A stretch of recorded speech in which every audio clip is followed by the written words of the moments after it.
Welcome to the Female Stoic podcast. My name is Stephanie Poppins, and I am an advocate for literary empowerment. That means I believe the examples set by the literary masters can broaden our life perspective, create increased self-awareness, and empower us to overcome the obstacles we encounter here in the 21st century. By listening and referring what we hear to Stoic philosophy, we can foster a strong sense of self and navigate the world more effectively. This podcast takes the form of both discussions and meditations. And if you like what you hear, you might consider looking me up on my socials, where I post empowering videos every day. Or you may like my classic audiobooks and original stories available on my website, newworldbooks.uk. Happy listening.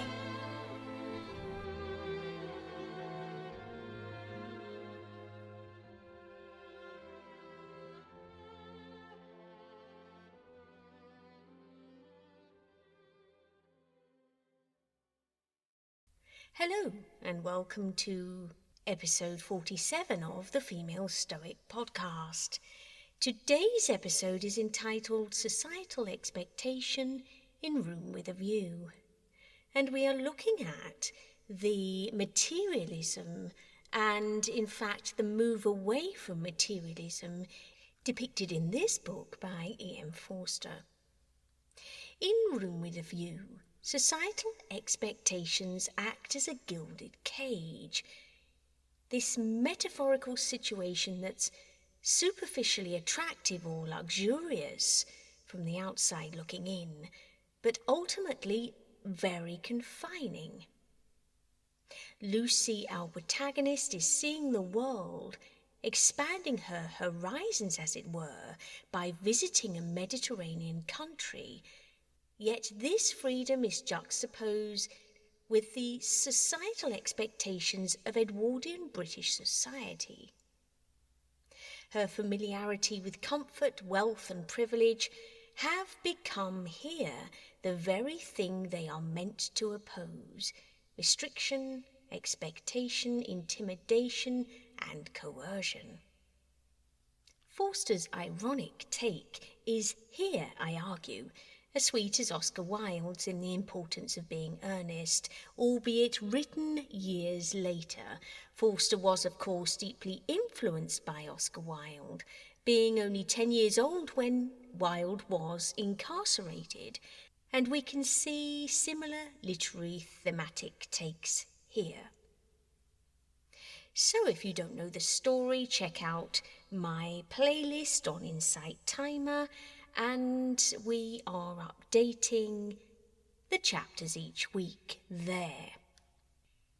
So in A Room with a View, protagonist Lucy Honeychurch is experiencing these societal pressures, but they are centering on rigid Edwardian class structures rather than Victorian ones of Oscar Wilde, but the outcome is much the same. We have female subservience and an expectation that she will marry for status rather than passion or love. The room here represents the confines of social conformity, propriety, and a suppressed emotional life. And in contrast, the view symbolises liberation, authentic passion, and a stepping outside of those traditional boundaries that the British class system is imposing upon her. It was written in 1908 by E M Forster, and he spent 10 months in Italy previously, and so devised this novel, which is set in Florence, Italy. So Lucy Honeychurch is experiencing this personal awakening.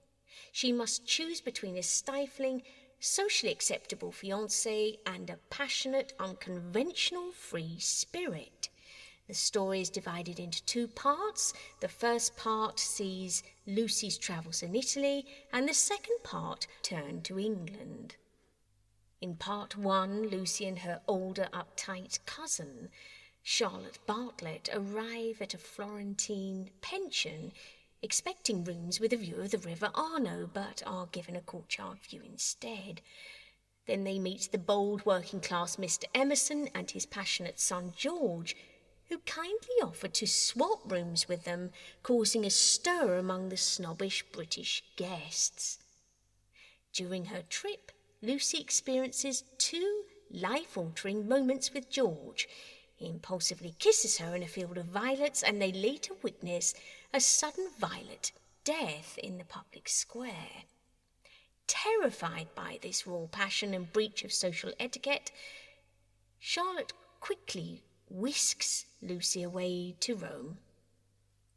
In part two, they are back in the restrictive British countryside, and Lucy becomes engaged to Cecil Vyse, a proud intellectual and emotionally snob who serves as the exact opposite of George Emerson. Soon after, George and his father surprisingly move into the same neighbourhood, and despite being engaged, Lucy struggles with her buried true feelings for George.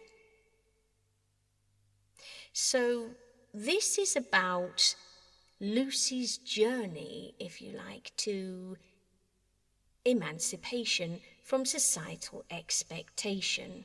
This book is contrasting this stiff, class-obsessed rule that Edwardian society has with the natural life-affirming beauty of genuine human emotion. This is her journey from an indecisive, sheltered girl to an awakened woman capable of seeing her life and desires honestly. And Forster here is using this story to gently mock the class prejudice of the upper middle class who view working class men as improper. So let's have a look at the primary conflicts of societal expectation in this story and then link it to the Stoic theme of a rejection of materialism and an understanding that it is in fact an external. The role of women in Edwardian society was to be demure and dependent upon male figures. Lucy's ultimate decision to free herself from these ties and defy her mother's wishes and class expectations symbolizes her taking charge of her own agency. And that is the key to this novel, our own agency as women. Without reactivity, but a measured, planned action that empowers and supports us in our Stoic journey. A Room with a View is operating as a liberating, anti-materialistic philosophy that is rescuing characters from this repressive, rigid Edwardian society.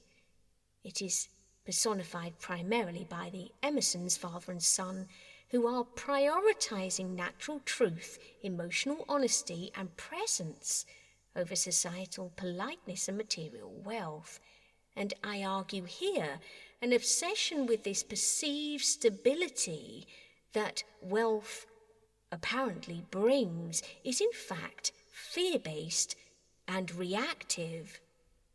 The phrase chasing the pound springs to mind. Money, as we know as Stoics, is an external. Making life commitments based solely on this, we can attribute to a fear-based reaction. As Stoics, we view internal virtue as the ultimate good and dismiss these empty outward traditions. By considering the character of Jaws, for example, who is refusing to say or do things he doesn't genuinely believe, who is experiencing this profound spiritual and emotional awakening in, most notably, the natural world, the Italian countryside. is a reflection of this Stoic ideal, which is living in accordance with nature and recognizing one's place within the broader cosmos. This is mirroring George's lofty concerns about whether the universe actually fits, as it were. He cares deeply about a person's intrinsic nature rather than their economic or social standing. He sees through the pretentiousness, the superficial Cecil Vyse, the person that Lucy is betrothed to, and he understands that Cecil is just seeing women as decorations, something to adorn their own character, if you like. He is committed to the truth, the honest way, which is of course reflecting this Stoic devotion to wisdom and honesty. Marcus Aurelius viewed materialism not as a source of lasting fulfillment, but as an illusion of real value. He believed that, quote, almost nothing material is needed for a happy life. He advocated a detachment from wealth and physical luxuries, arguing that true joy comes from virtue, wisdom, and understanding the nature of existence. He said, almost nothing material is needed for a happy life, for he who has understood existence. So he's meditating here on the impermanence of physical objects. He viewed material goods like gold, fine clothes, extravagant banquets as devoid of this true essence, reducing them in his mind to their base components. For example, imagining an elaborate meal as just a dead fish, cooked potatoes, for example. He's stripping away their seductive appeal. And this is reflected in A Room with a View.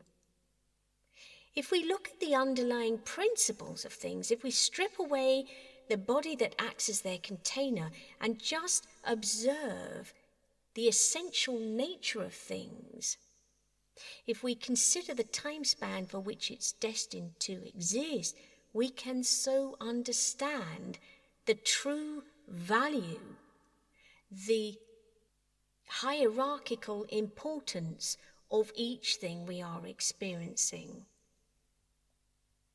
Aurelius taught that external material things are ultimately beyond our control because we cannot guarantee keeping them. If we rely upon them for happiness, this leaves us vulnerable to suffering and anxiety. And this is my point here.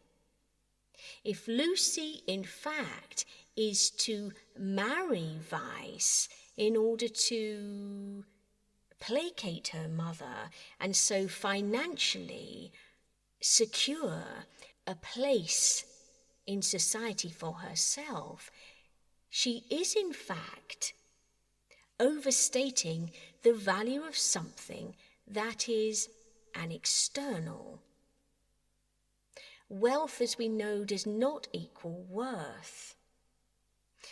And Marcus Aurelius argued there was, in fact, an absurdity in greed. So Forster here in A Room with a View is juxtaposing the Stoic Emersons.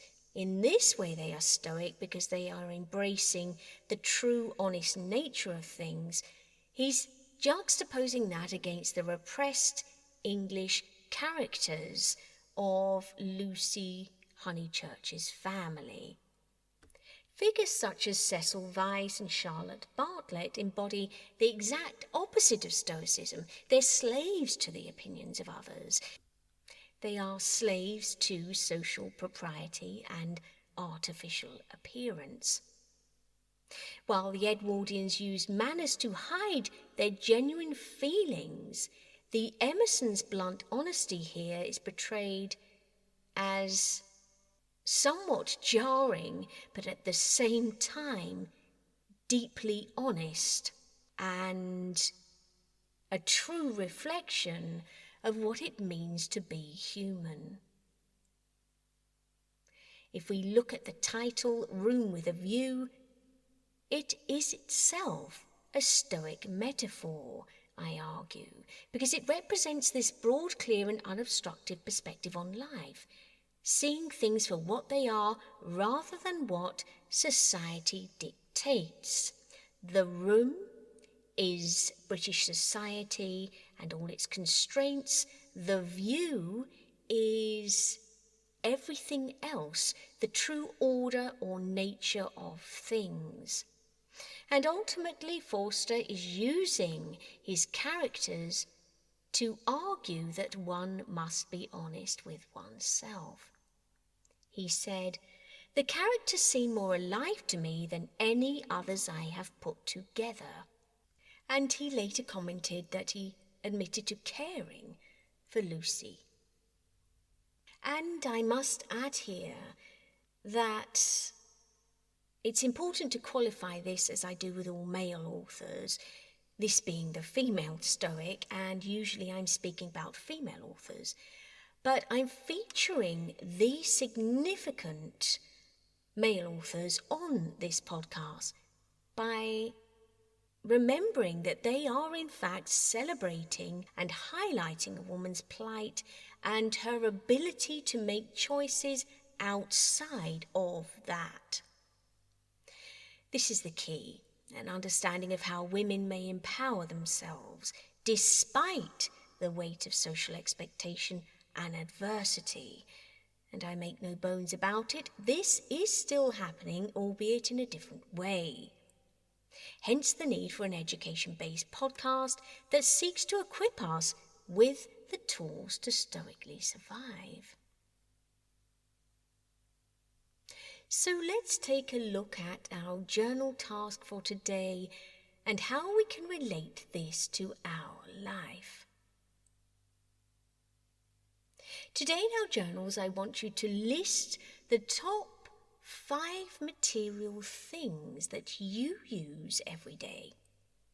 Perhaps it's your smartphone, your car, your coffee machine, specific clothing you have, things that you rely on. And for each of those items, I want you to answer the following. If this item was permanently destroyed or stolen tomorrow, how much would I suffer? Is my distress tied to the practical function of this item, or is it attached to my ego and my image? Can I find contentment today even without this possession? As we know, when we are dependent on externals for our well-being, we are placing our control outside of our inner citadel. We are placing it in the hands of externals, of indifference, of things we actually have no control over at all. Which is, of course, paradoxical. How can we control something that is, in fact, outside of our circle of control? I argue here the way to a materialistic life is to accept the transient nature of the indifference. We can utilize the technology that's available to us. We can capitalize on all of the advances that are available to us without being unnecessarily attached to them.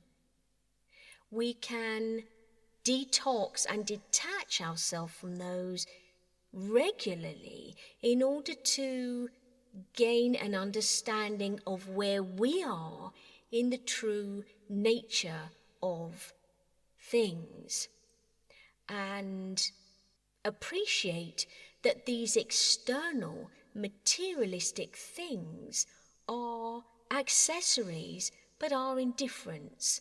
They can come, they can go, and we still have a clear sense of who we are with or without them. This, as I always say, takes daily practice, and the power is in the pause, the distance we create voluntarily every day between our well-being, the protection of our inner peace, and those externals. As those who have attended my live today on Insight Timer will know, there was, as has been quite regularly recently, a technological breakdown. And as part of that, I was unable to complete the live session. In that moment, I can feel the frustration rise. I can feel as though I have really been let down, and in fact, something has taken from me. I have had to make an involuntary sacrifice, as it were. In those moments, it is up to me then to detach from the reactivity of it and say, this is the way it is, and this I have to accept, and it does not represent any failure on my part, in so much as I have done everything I could, it didn't work out, but I choose to seek other options and adapt my practice in order to continue, but in the short term, practice an acceptance of the situation. It's difficult, it's challenging, it's frustrating. I understand none of those emotions will change anything. And in fact, all they will do is attack my inner peace. So I keep the walls of my inner citadel high and I say, what do I have to do? What actions, what steps do I have to make in order to carry on communicating, carry on producing, and how do I have to adapt? As I always say, it is up to us. We look internally at ourselves first for the answers. E M Forster said, we cast a shadow on something wherever we stand, and it is no good moving from place to save things, because the shadow always follows. Choose a place where you won't do harm, and stand in it for all you are worth, facing the sunshine. And that is my message here today. We have choices.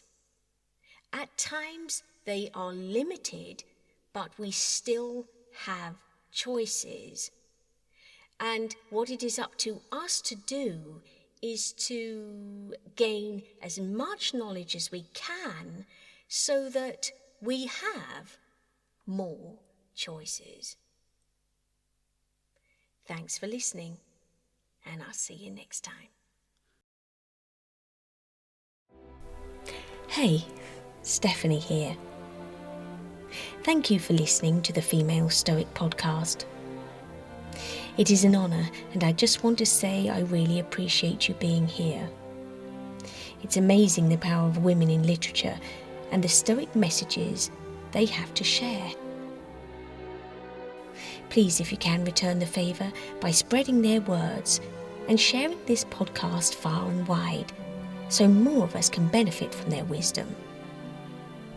And don't forget to leave a review if you like what you heard. See you next time.